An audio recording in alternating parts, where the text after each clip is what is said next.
Ladies and gentlemen, we've talked about LeBron enough. Can we talk about somebody having an MVP season again? To me, this is the fourth time James Harden has put up an MVP caliber season. And I think he's going to win his second MVP. It's back-to-back MVPs for James Harden, the bearded one. He's about to win it again. Bruh, we've been talking about LeBron all year, how he ain't got enough help in Los Angeles, whatever. He needs another star. You know who's been doing it without another all-star all year? James Harden. I still look at Chris Paul as a great player, but let's be honest, he ain't an all-star in this league anymore. He can't do it night in and night out anymore like he used to. He's guaranteed to miss 30 games every year. All-stars don't miss 30 games every year, so I've taken him off my all-stars list. Clint Capella, all due respect to him, he ain't been an all-star yet, and we know, just like him, DeAndre Jordan, Willie Cauley-Stein, some of these other athletic bigs around the league, they need the ball placed in their hands around the hoop for them to be successful. They can't go get theirs on their own. Salute to Clint Capella, but he ain't no all-star in this league, right? He might sneak and make one because he's going to always average a double-double, but he ain't an all-star. So James Harden is pretty much doing this on his own. Ladies and gentlemen, do you realize he's averaging 36.7 points a game this year? 36.7 points a game this year. He's going to average, the last time somebody got over that number that he's at right now is Michael Jordan, right? Like, this is higher than Kobe's highest season, higher than Tracy McGrady's highest season scoring. Yo, he's putting the ball through the basket at a record pace.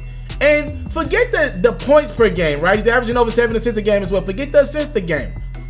Bruh, this is about a guy who won't let his team lose certain games. He's going out and winning games. These ain't meaningless stats. I tell people all the time, I remember when Kobe, the years without Shaq, before Pau Gasol and Andrew Bynum, those years were pretty rough on Kobe Bryant from a winning standpoint. He was going out and getting phenomenal numbers, 60-point games, 50-point games, a lot of 40-point games, but the Lakers were not winning a lot of those games, right? And more times than not, when James Harden goes out and get these phenomenal stats, I don't care who they playing. They beat Golden State, and he went out and pretty much beat Golden State by himself. He can win any game in the NBA, a one-off, by himself. No matter who he got around him, he can win you a game in the regular season. Now, can he do it in the playoffs? No. He needs to be put in great positions in the playoffs, a la he needs a Chris Paul come postseason. But in the regular season, he can win any game on any night by himself. Now, if you're asking me, is it sustainable? Maybe not. We've seen his body kind of break down towards the end of the postseason, right? But for now, in the regular season, bro, and I'm looking at James Harden, I'm looking at him on the court, his body language with his teammates. Dude is becoming a leader, legit leader. I know we've clowned James Harden. This dude lost by 40 on his home court against the San Antonio Spurs in the playoffs. We ain't gonna forget that. I'll never forget it.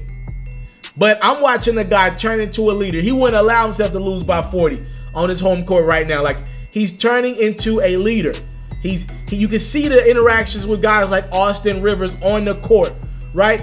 These young guys, they respect him. PJ Tucker, they love the bearded one, right? This is their guy. He's committed to Houston.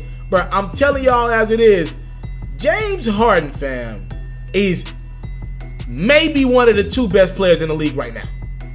He deserves respect what he's doing. Because we're hearing all these guys, look at what the Warriors got.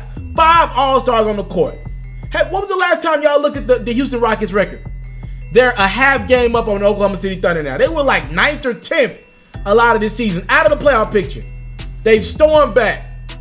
They're back up in that upper echelon. Only 5 games out now of the top spot in the Western Conference. The 2 teams that are over them right now, the Denver Nuggets. The Rockets still have a game left with the Denver Nuggets. The Golden State Warriors, #1 in the West. Rockets got 1 more game with them. And like the next week, they play the Golden State Warriors. That should be fun. Harden's got a wrist injury, but he should be ready to go. Look up and down this roster. I'm looking up at this schedule. The remainder of the year, Rockets got a lot of cupcakes. A lot of cupcakes. They could very well end up being that 2 seed in the West. They got Dallas, Charlotte, Phoenix, Minnesota, Atlanta, Memphis, San Antonio, New Orleans, Milwaukee, Sacramento, the Clippers, New York, Phoenix, Oklahoma City. On the last game of the season, the Thunder might be resting their starters depending on where they're slotted at from a seeding standpoint in the playoffs. There are a lot of cupcakes in the midst of this, man. Outside of this Golden State game and this Denver game, if the Rockets wanted to, they could really make a push at that number 2 seed or even maybe that number 1 seed. I doubt the Warriors lose 5 or 6 more games. We will see. Give James Harden some credit, bruh. MVP.